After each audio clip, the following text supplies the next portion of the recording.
તો જય સ્વામિનારાયણ। આ 500 ગ્રામ દૂધી લીધી છે અને આ રીતની સરસ કોરી અને ફ્રેશ દૂધી હોય ને તેવી લેવાની।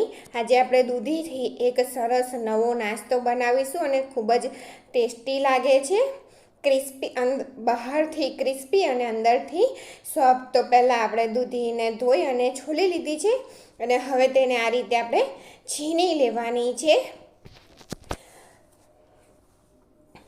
ખૂબ જ ટેસ્ટી આ નાસ્તો બનતો હોય છે। તો તમે જો આ રેસીપી ટ્રાય ના કરી હોય ને તો એકવાર જરૂરથી ટ્રાય કરજો। તો બધી દૂધી મેં છીણી લીધી છે, તેની અંદર હાફ કપ જેટલી ડુંગળી લીધી છે અને 1 ટેબલ સ્પૂનથી થોડું ઓછું ચોપ કરેલું લસણ લીધું છે। તેને બંનેને આપણે તેની અંદર ઉમેરી દેવાના છે અને 1/3 કપ જેટલી મકાઈ લીધી છે। આ મકાઈ કાચી જ છે, મેં તેને બાફી નથી।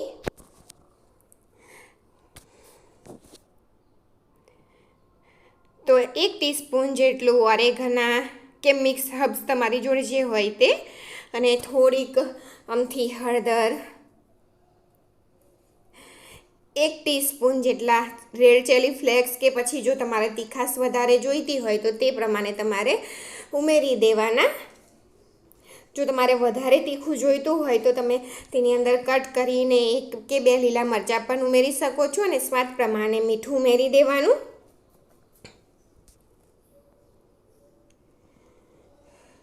અને 1/4 ટીસ્પૂન જેટલું લાલ મરચું મેં ઉમેર્યું છે અને હાફ ટીસ્પૂન જેટલું ધાણા જીરું પાવડર ઉમેરી દીધું છે। તો હવે તેની અંદર આપણે 5 મોટી ચમચી, આ જુઓ તમે જોઈ શકો છો તે રીતની મોટી ચમચી 5 ચોખાનો લોટ આપણે તેની અંદર ઉમેરી લઈશું અને કપથી માપશો તો તમે 3/4 કપ જેટલો ચોખાનો લોટ થશે। અને જો મારી રેસીપી તમને ગમતી હોય તો મારી ચેનલને લાઈક કરજો, શેર કરજો અને સબસ્ક્રાઈબ કરજો અને બાજુમાં આપેલા બેલ આઇકનને પણ પ્રેસ કરી દેજો ને ઓલનું બટન પણ પ્રેસ કરી દેજો। તો જો બધી જ વસ્તુને હવે આપણે સરસ રીતે મિક્સ કરી લેવાની છે અને તેને દબાવતા જઈને મિક્સ કરવાનું, એટલે દૂધી તેનું પાણી રિલીઝ કરી દેશે। આની અંદર તમે જે મતલબ કે તમારે જે શાકભાજી નાખવું હોય ને તે ઉમેરી શકશો।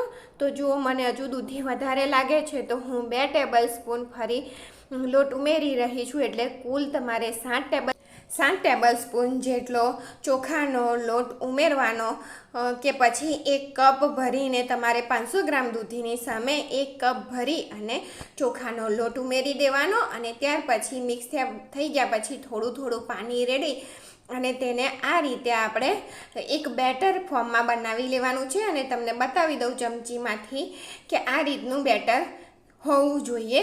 તો આજે આપણે બનાવીએ છીએ દૂધીના અપ્પે। તમે બધી બહુ જાતના ખાધા હશે પણ દૂધીના અપ્પે તમે ક્યારેય નહીં ખાધા હોય તો તમે એકવાર જરૂરથી દૂધીના અપ્પે બનાવજો।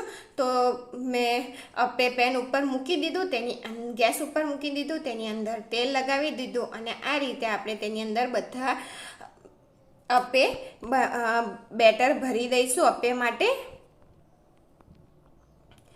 જો સોજીના ખાધા હશે તમે, પછી બેસનના, બધી જાતના બનતા હોય છે, પણ જો તમે આ રીતે એકવાર જરૂર ટ્રાય કરજો દૂધીના અપ્પે। નવી રેસીપી છે તો જુઓ તે થઈ ગયા છે, 5 મિનિટ જેવું થયું છે અને ગેસની ફ્લેમ મેં મીડિયમ રાખી છે, હાઈ નથી કરી। તો આપણે ઉપરથી તેલ લગાવી દઈશું અને ત્યાર પછી તેને પલટાવીશું। જુઓ આ રીતે સરળતાથી પલટાઈ ના તો તમારે હજુ 2-3 મિનિટ થવા દેવાના। તો જુઓ તે સરસ રીતે પલટાઈ જાય છે ને નીચે પણ કલર સરસ આવી ગયો છે।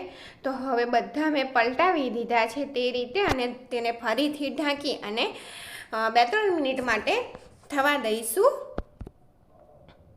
જો પલટાવ્યા પછી પણ થઈ ગયા છે તો હવે આપણે તેને બહાર કાઢી લઈશું અને સર્વ કરી લઈશું।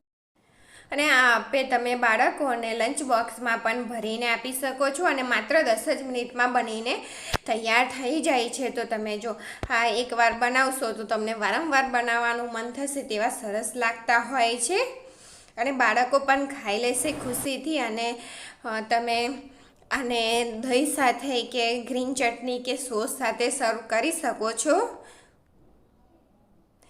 જેની જેવી ચોઈસ હોય તે રીતે તમારે તેને સર્વ કરી લેવાના. તો જુઓ આપે બનીને તૈયાર છે. તો થેન્ક યુ ફોર વોચિંગ.